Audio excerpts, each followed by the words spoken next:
Students, जैसे कि हम अपने लास्ट लेक्चर से ही स्टार्ट किया हमने कॉस्मेटिक्स कैरेक्टरिस्टिक्स एंड कंपोजिशन, तो हम आज उसी लेक्चर को कंटिन्यू करेंगे अपनी इस वीडियो में।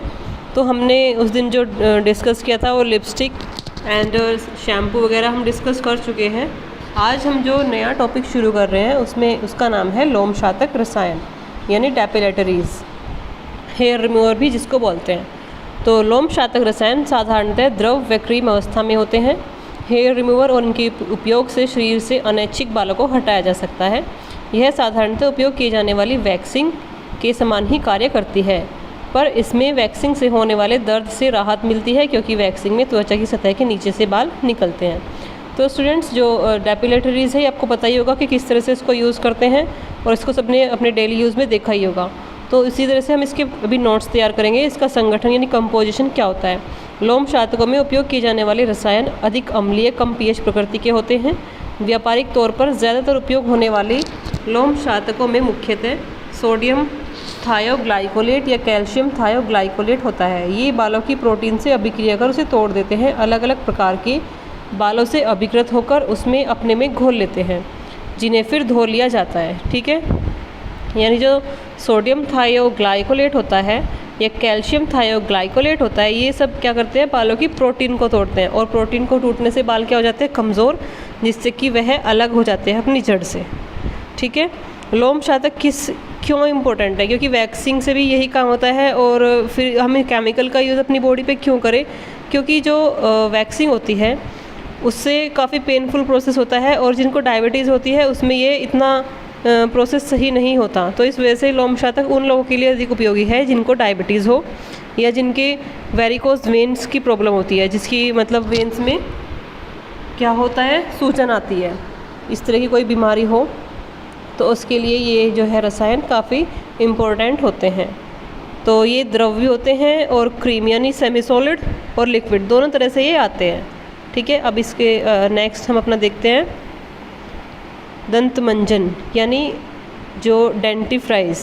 मनुष्य के दांत उसकी अमूल्य धरोहर है, इसलिए इनकी सुरक्षा भी काफ़ी महत्वपूर्ण है। जो औषधियाँ या रसायनों का मिश्रण करके प्रयोग दांतों की सुरक्षा के लिए होता है उन्हें दंत मंजन कहते हैं। यह पेस्ट या वेट होस दोनों रूपों में बनाया जाता है, यानी पेस्ट अपने सबने देखा ही होगा और पाउडर्ड फॉर्म में भी आता है। जो दंत मंजन आता है डाबर लाल पाउडर्ड फॉर्म में, तो इस तरह से पेस्ट तरह के दंत मंजन में एरोमेटिक गम या इसी प्रकार के रसायन का प्रयोग होता है जिससे सभी रसायन पेस्ट में रहें। इसका जो संगठन होता है वो क्या होता है, यानी कंपोजिशन। दंत मंजनों में उपयोग किए जाने वाले रसायन मुख्यतः दो प्रकार के होते हैं। पहली प्रकार के रसायन या रसायनों का मिश्रण दांतों को धोने व दूसरी प्रकार के रसायन या रसायनों का मिश्रण दांतों के नष्ट होने से बचाने के लिए होता है। यानी इससे क्या करते हैं, एक तो दांत साफ होते हैं और दूसरा उनकी सुरक्षा के लिए भी इसका प्रयोग किया जाता है। जैसे क्लोरोहेक्साडाइन व स्टेनस फ्लोराइड का मिश्रण एक दंत मंजन हो सकता है। इसमें उपस्थित क्लोरोहेक्साडाइन दांतों को धोते हैं यानी उनकी सफाई करते हैं, और स्टेनस फ्लोराइड दांतों को नष्ट होने से बचाते हैं, क्योंकि हमें पता है कि जो दांतों की सुरक्षा के लिए फ्लोरीन बहुत आवश्यक होता है, इसलिए स्टेनस फ्लोराइड दांतों को नष्ट होने से बचाता है। इसी तरह से हम इसके सारे के सारे जो ये नोट्स हैं इनमें हमें इसके केमिकल का नाम देना बहुत ज़रूरी है। केमिकल्स का नाम ज़रूर देंगे नोट्स में। इसमें व्यापारिक दंत मंजन में 70 to 90% तक कैल्शियम कार्बोनेट होता है। इसके दांतों पर तो कोई प्रभाव नहीं होता, पर अति सूक्ष्म मात्रा में घुलकर आमाशय में पहुंचता है और कैल्शियम प्रामाणिक रूप से दांतों व हड्डियों की वृद्धि के लिए आवश्यक तत्व है। ठीक है, तो सभी प्रकार के दंत मंजनों में फ्लोरो यौगिक का ज़्यादातर उपयोग होता है। सोडियम मोनोफ्लोरोफास्फेट ज़्यादातर उपयोग होने वाला रसायन है जो कि मसूड़ों व दांतों को नष्ट होने से बचाता है। वह हर्बल दंत मंजनों में इस उद्देश्य के लिए लौंग का तेल, कपूर, पुदीना, सत्व व तोमर आदि पदार्थ मिले होते हैं। और लौंग का तेल जो होता है वह दांतों में जो दर्द होता है उससे भी हमें बचाता है, यानी लौंग का तेल दांतों के लिए बहुत इंपॉर्टेंट होता है। नेक्स्ट आता है व्यापारिक दंत मंजनों की जटिल संरचना।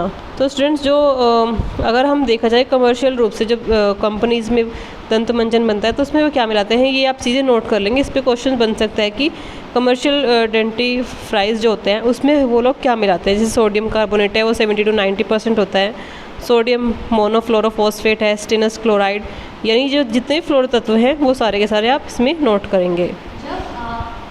इसके बाद आता है त्वचा लोशन यानी स्किन क्रीम। हमारे शरीर की त्वचा मुख्यतः चेहरे से अधिक आकर्षक बनाने के लिए तरह तरह के लोशनों व अन्य प्रसाधन सामग्रियों का उपयोग किया जाता है।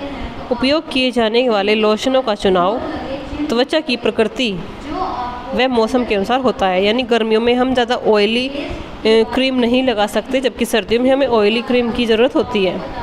मुख्यतः प्रयोग की जाने वाली क्रीमों के प्रकार, उनके संगठन व उपयोग अग्र है। जैसे कोल्ड क्रीम, यह क्रीम मौसम के परिवर्तन के त्वचा पर होने वाले दुष्प्रभाव को कम करती है। ठंड में हमारी त्वचा सिकुड़कर फट जाती है, तो इस क्रीम से नमी संरक्षित करने के लिए प्रभाव के कारण यह प्रक्रिया कम हो जाती है। इसके अलावा यह क्रीम त्वचा की शुष्क हवाओं से रक्षा करती है। कोल्ड क्रीम के निर्माण में उपयोग किए जाने वाले मुख्य पदार्थ मधुमक्खी मोम, बादाम का तेल, बोरेक्स पाउडर, पेट्रोलियम उत्पाद, गुलाब जल और सुगंध है। इसके अलावा एक वैनिशिंग क्रीम आती है और नरिशिंग क्रीम आती है और क्लिनजिंग क्रीम आती है। इन सभी क्रीम्स का अपना अपना यूज़ होता है और अपने अपने तरीके से ये सबकी अलग अलग स्किन टाइप पर यूज़ की जाती है। लेकिन कोल्ड क्रीम जो है जनरली सभी यूज़ करते हैं, जो कि हमें नमी को बनाए रखने के लिए हमारी त्वचा में उसके काम आती है सर्दियों में। तो इस तरह से कोल्ड क्रीम का जो निर्माण है हम वो देखेंगे कि इसका संगठन क्या होता है। ज़्यादातर कोल्ड व वैनिशिंग क्रीम में 60 to 80% तक खनिज तेल होता है, जबकि इसके अलावा 10 to 20% तक नमी संरक्षण करने वाले रसायन जैसे ग्लिसरॉल, पोपिलीन, ग्लाइकोल आदि 5 to 15% तक प्राकृतिक खनिज होते हैं। इसके अलावा विशेष उपयोग के लिए इसमें विशेष रसायन मिलाए जाते हैं, जैसे क्लिनजिंग क्रीम में टेट्रासोडियम EDTA, यानी EDTA क्या होता है, इथाइलिन डाइक्लोराइड ट्राई एसीटेट, यानी इथाइलिन डाइक्लोराइड टेट्रा एसीटेट, ठीक है। धन आयनिक पॉली एक्रेलेट नरिशिंग क्रीम, इसके साथ विटामिन ई जो त्वचा के लिए बहुत ज़रूरी होता है, विटामिन C मिलाए जाते हैं। लेकिन इसके अलावा इसमें प्राकृतिक तेल, एलोवेरा तेल, एप्रिकॉट तेल, कैस्टर का तेल, नीम का तेल, जैतून का तेल, नारियल का तेल, ये सब के सब तेल इसमें मिलाए जाते हैं। और नमी को संरक्षण करने वाले रसायन कौन कौन से होते हैं, ग्लिसरॉल, ग्लाइकोल, ग्लिसरॉल स्टीयरेट आदि। और क्लिनजिंग यानी जो त्वचा की सफाई करते हैं वो क्या होते हैं, coenzyme Q10, mineral ascorbate, vitamin C, vitamin E, white oak bark powder आदि। तो इस तरह से ये कोल्ड क्रीम, वैनिशिंग क्रीम या क्लिनजिंग क्रीम बनाई जाती है। इन सभी के आप नोट्स अपने रेडी रखेंगे। इसके बाद हमारा नेक्स्ट प्रोडक्ट आता है कॉस्मेटिक्स प्रोडक्ट जो है नेल पॉलिश। ये भी काफ़ी इम्पोर्टेंट है और ये हम सब ने ही कभी ना कभी यूज़ किया ही होगा अपनी लाइफ में। नेल पॉलिश का एक आवरण है जो नाखूनों की सजावट के लिए उपयोग किया जाता है।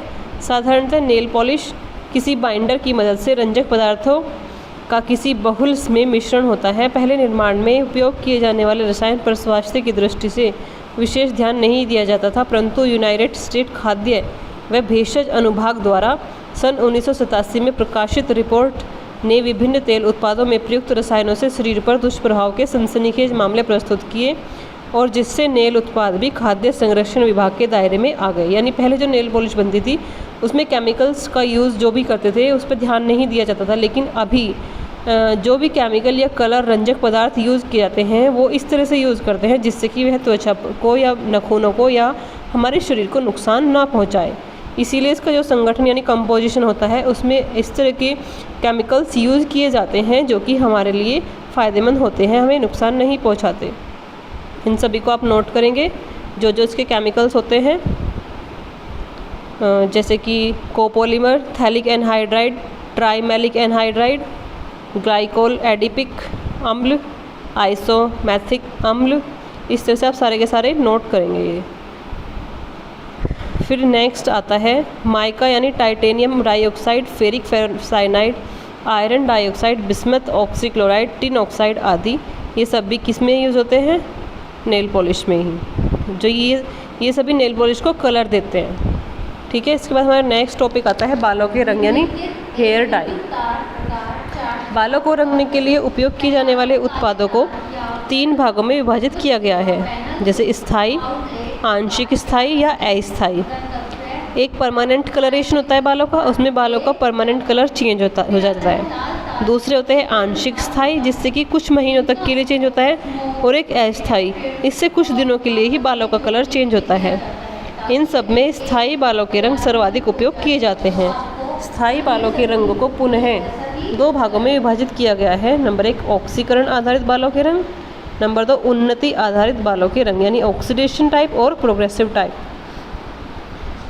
ऑक्सीकरण वाले क्या होते हैं? इस प्रकार के रंग निम्न 2 प्रकार के रसायनों का मिश्रण होता है। पैराफेनिलीन डाइअमीन, जो कि रासायनिक अभिक्रिया के द्वारा रंग पैदा करते हैं, और पैरानाइट्रोफेनिलीन का विलयन। बालों पर उपयोग करने से पहले उपरोक्त रसायनों को डेवलपर जैसे H2O2 में मिलाते हैं। इस प्रकार बने मिश्रण को बालों में लगाने पर बाल फूलने लगते हैं और बालों में अपनी ऑक्सीकरण अभिक्रिया पूरी होने तक प्रवेश करके जम जाते हैं। जो उन्नति आधारित होते हैं उसमें क्या होता है? इस प्रकार की हेयर डाई के रंग उन्नति किसी रंगवर्धक जैसे लेड एसीटेट या बिस्मथ साइट्रेट के द्वारा होता है। ज़्यादातर 6% जो होता है लेड एसीटेट का विलयन रंगवर्धक के रूप में उपयोग किया जाता है। रंगमध्यक रसायन को रंगवर्धक रसायन के साथ उपयोग करने पर ये बालों पर फैलकर पहले हल्का कर देते हैं, जो कि फिर बालों की केराटिन के सल्फर से अभिकृत होकर धीरे धीरे रंग को गाढ़ा करती रहती है। हालांकि बालों के रंग करने में कई रसायन उपयोग हो सकते हैं, पर ज़्यादातर की त्वचा पर प्रभाव पाए जाते हैं, जैसे कि अमोनिया। पहले अमोनिया मिलाकर के बालों में हेयर डाई की जाती थी, जो कि इसके बहुत ज़्यादा साइड इफ़ेक्ट थे। बाल रुखे हो जाते थे, रफ हो जाते थे, जिसका अब उपयोग कम होता है, तो इसलिए इसके केमिकल्स भी चेंज होते रहते हैं। और एक था पहले कोलतार से बनने वाली जो डाई होती थी, जैसे कि मिथॉक्सी मेटाफेनिलिन डाइअमीन या फिर डाइअमीनो एनिसोल, इससे जो हेयर डाई उपयोग में लाई जाती थी उससे कैंसर होता था। इसलिए हेयर डाई का उपयोग करने से पहले इस बात की जांच कर लेनी चाहिए कि वह स्वास्थ्य मानदंडों पर खरा है या नहीं। इसके बाद हमारा नेक्स्ट टॉपिक आता है टैल्कम व फेस पाउडर। टैल्कम व फेस पाउडर दोनों का ही मुख्य उपयोग शरीर से निकलने वाले पसीने को अवशोषित करना होता है, जिससे उससे होने वाले दुष्प्रभाव को कम किया जा सकता है। दोनों में उपयोग किए जाने वाले रसायन लगभग समान तरह के होते हैं, पर फेस पाउडर में उपयोग किए जाने वाले पदार्थों का चुनाव चेहरे की त्वचा पर उसके प्रभाव के आधार पर किया जाता है। फेस पाउडर का उपयोग साधारणतः चेहरे पर किसी उपयुक्त क्रीम के उपयोग किए जाने के बाद होता है, ताकि चेहरा चमकदार बना रहे। फेस पाउडर अलग अलग रंगों में आते हैं, जिसका चुनाव चेहरे के आधार पर होता है। इसमें उपयोग किए जाने वाले रसायनों में मुख्य कियोलिन व टैल्क होता है। इसके अलावा magnesium stearate, magnesium carbonate, zinc oxide का उपयोग होता है। अलग अलग रंगों के लिए येलो ऑक्साइड, ग्रे ऑक्साइड व सुगंध के लिए परफ्यूम मिलाते हैं। फेस पाउडर का चुनाव करते समय ब्रांड का ध्यान रखना आवश्यक होता है, क्योंकि कुछ ऑक्साइड विशेषतः फेफड़ों के लिए नुकसानदायक होते हैं। तो इस प्रकार ये हमारा जो था कॉस्मेटिक्स वाला टॉपिक और उनके कैरेक्टरिस्टिक एंड कंपोजिशन ये हमने कर लिए। और सबके हमेशा कि टैल्कम पाउडर के कंपोजिशन है ये भी हमें याद रखना है। इसमें क्या होता है? टैल्क 55 to 60%, मैग्नीशियम स्टीरेट जो कि 30 to 35% होता है, जिंक ऑक्साइड होता है 9 to 10%, और रंजक पदार्थ यानी जो कलर्ड होते हैं वो होता है 1%। जो टैल्कम पाउडर भी एक तरह से रासायनिक प्रोडक्ट ही है, जो फेस पाउडर में बैक्टीरिया रोधी पदार्थ जैसे कि पसीना ना आए उसको सोख ले या पसीने से होने वाली खुजली को रोके, तो इस तरह से इसमें बोरिक अम्ल आदि मिलाए जाते हैं। तो इस तरह से स्टूडेंट्स ये हमारे जो है टॉपिक ये ख़त्म होता है। यहाँ पे इसके जो क्वेश्चंस हैं ये इसमें नीचे दिए गए हैं, इनको आपको सारे सॉल्व करने हैं। 11 क्वेश्चंस हैं, इसको सभी आप नोट करेंगे और इनको साथ ही साथ सॉल्व भी करेंगे, और सॉल्व करने के बाद इसकी तैयारी अच्छे से होगी।